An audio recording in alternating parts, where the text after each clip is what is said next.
So, hello everyone. Directorate of Elementary Education অর্থাৎ DEE আসামের তরফ থেকে আগামী অগাস্ট সেপ্টেম্বর মাসে নতুন করে আরও কিছু টিচিং পোস্টের জন্য বিজ্ঞাপন প্রকাশ পাবে। এই কথাটি আজকের এক সংবাদ সম্মেলনে জানান শিক্ষামন্ত্রী শ্রী রনোজ পেগু। তো এখন প্রশ্ন হচ্ছে এটা যে লাস্ট ডিসেম্বরে অর্থাৎ 2023 এর ডিসেম্বরে কিছু পোস্টের জন্য এলপি স্কুল এবং ইউপি স্কুল অর্থাৎ এলপি এবং ইউপির জন্য কিছু পোস্টের বিজ্ঞাপন প্রকাশ পেয়েছিল। যদি আমরা বিজ্ঞাপনটা দেখি তো এটা হচ্ছে লাস্ট 26 ডিসেম্বর 2023-তে প্রকাশ পাওয়া এই অ্যাডভার্টাইজমেন্টটা। এখানে 1750 অর্থাৎ 1750টা আপার প্রাইমারি পদের জন্য, আপার প্রাইমারিতে অ্যাসিস্ট্যান্ট টিচার, সায়েন্স টিচার এবং হিন্দি টিচার এই পদগুলোর জন্য বিজ্ঞাপন প্রকাশ পেয়েছিল। আর লোয়ার প্রাইমারিতে ঠিক একইভাবে 3800 ভ্যাকেন্সি লোয়ার প্রাইমারির জন্য, সেটা অ্যাসিস্ট্যান্ট টিচার পোস্টের, অর্থাৎ মোট 3800 প্লাস 1750 অর্থাৎ 5550টা পদের জন্য অ্যাডভার্টাইজমেন্ট ইতিমধ্যে প্রকাশ পেয়েছে এবং যোগ্যতা সম্পন্ন প্রার্থীরা ইতিমধ্যে আবেদন করেছেন।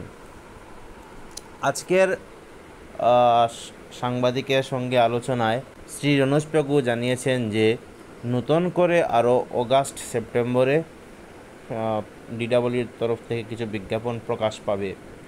তো এখন যে প্রশ্নটা সবার মনে এসেছে যে ইতিমধ্যে যারা অ্যাপ্লাই করেছেন তাদের সঙ্গে যদি নতুন করে আরও প্রার্থীরা এসে যোগ দেন তাহলে নিশ্চয়ই কম্পিটিশন বেড়ে যাবে। এবং ইতিমধ্যে শিক্ষামন্ত্রী বলেছেন যে অনেক প্রার্থীরা তাকে জানিয়েছেন যে 2 দিনের জন্য 3 দিনের জন্য এরকম যে সিটের রেজাল্ট দেরি হওয়ার কারণে অ্যাপ্লাই করতে পারেনি, তো আবার নতুন করে পোর্টাল খুলে দেওয়া যাবে কি না।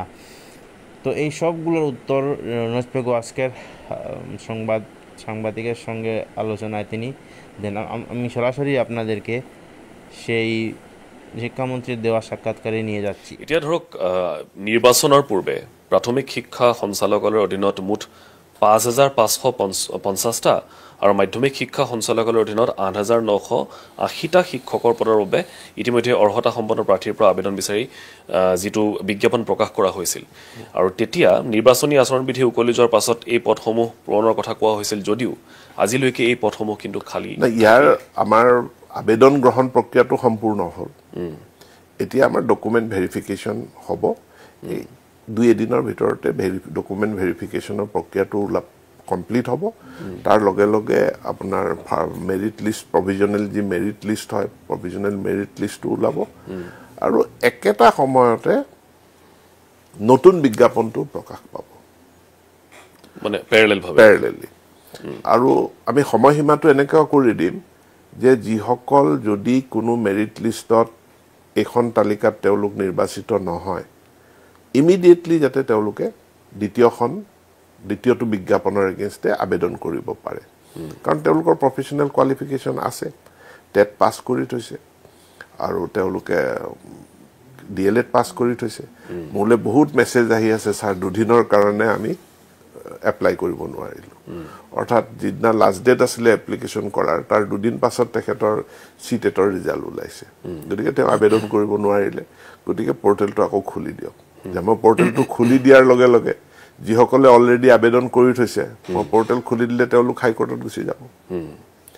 এতেকে যিসকলে 2 দিন পাছত বা লাষ্ট ডেটৰ পাছত যিসকলে টেট পাছ কৰিছে তেওঁলোকে এই আমাৰ আগষ্ট ছেপ্টেম্বৰত প্ৰকাশ পাবলগীয়া বিজ্ঞাপনত তেওঁলোকে আবেদন কৰিব।